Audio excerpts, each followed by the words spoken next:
The monkey in this case would not have a gun. I see.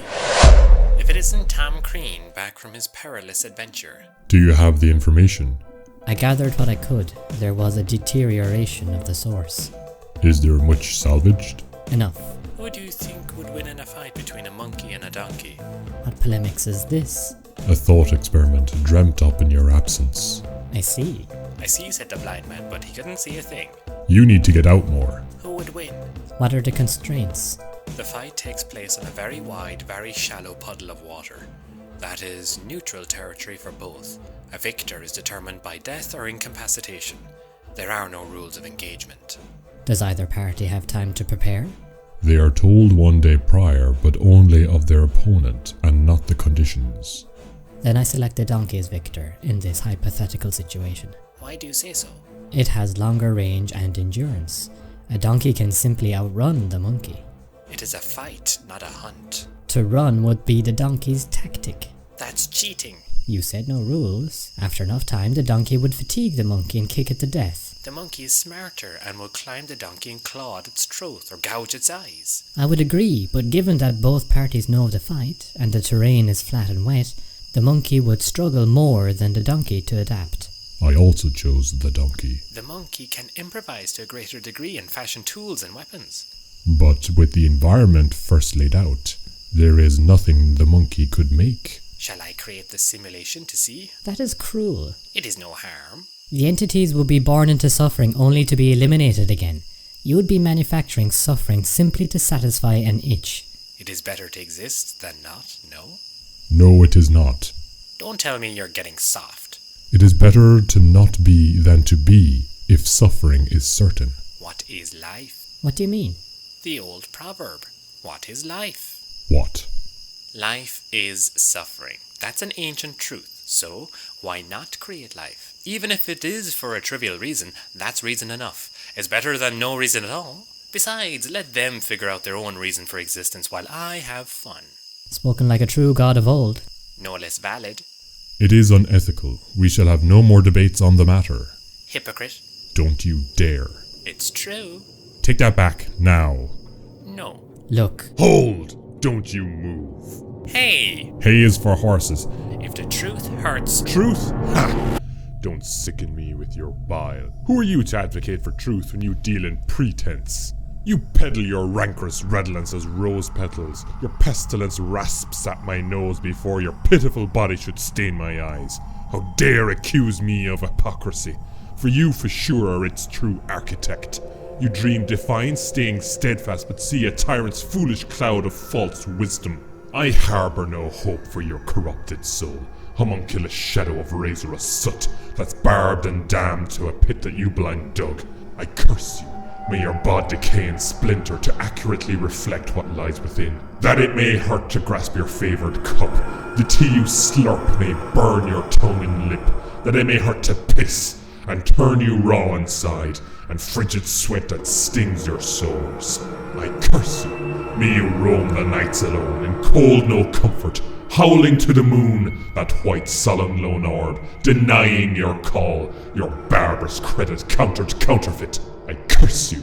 May you touch the blackness deep, that creeping void. Oh, sweet abyss we dance around, devour you whole with eagerness. Your mind is but a shade of molten wood. Whatever once noble is gone for good. Away with you, I cast you out. Seriously? I think you should go for now. Christ, fine. I'm going. Jeez, that escalated quickly. It was a tad excessive. In truth, I think not. But at least now we have space to speak in peace. Oh?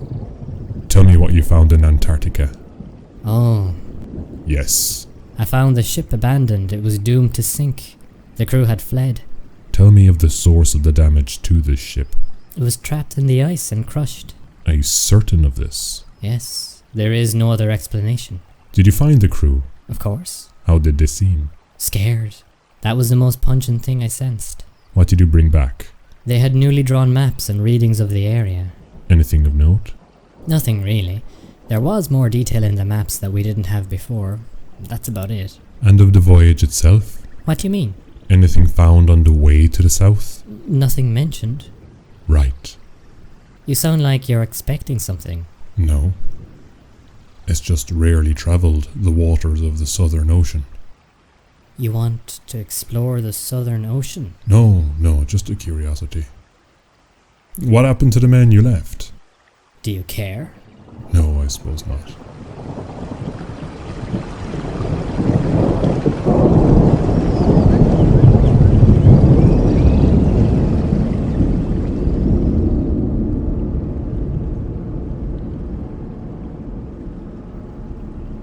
There is something that is not said, something hidden behind his face of indifference. It is most unusual for the beast to not surface on a vessel of that kind. I for sure thought if I chartered such a vessel, the bait would be too seductive to not be bitten. My cousin must be lurking elsewhere. But so quiet. For so long, not possible. The rest of the world is too busy. Someone would have spotted the beast. Perhaps it is only clean strikes, and the absence of evidence is not evidence of absence. But still, nothing? Sweet fuck all? What lurks beneath that placid expression? A curiosity? No, it was never curiosity, too self-assured for that. Fear, then, of what? Nothing I know could evoke such a passion. So frustrating this silence. A wandering fog that ebbs my mind. What will I find? Seems the Antarctic mission was a ruse, and the passage of the trip was the true motivation and not its destination. The Southern Sea. Those waters so deep and unimpeded. The flow so powerful and cold, a perfect natural cover for cousin. But what is undercover and hidden, methinks? A vessel or treasure? But no, the Antarctic expedition was supposed to encounter it. Not possible unless they were searching. Perhaps a meeting, another vessel or fleet, an ambush. But what is of value on that ship?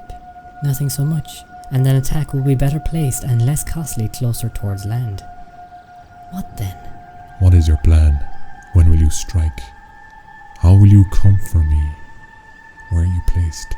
What is down there? What do you seek? Perchance it is a demon come up from the deep. Dear cousin, you wait in patience. But I know that voiceless mouth of yours is always hungry. I know it so, for I gave it you, my cousin. A beast. Scylla.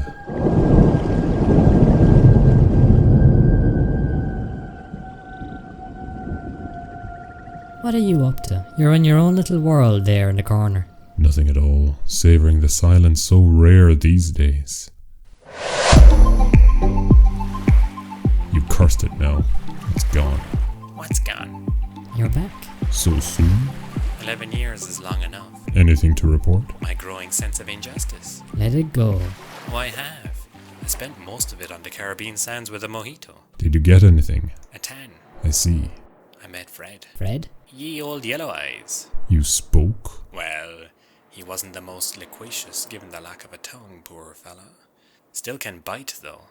He was shitting like mad, bits of him everywhere. It was disgusting. Wonderful. What did you tell him? Nothing, of course. Your nothing is quite something.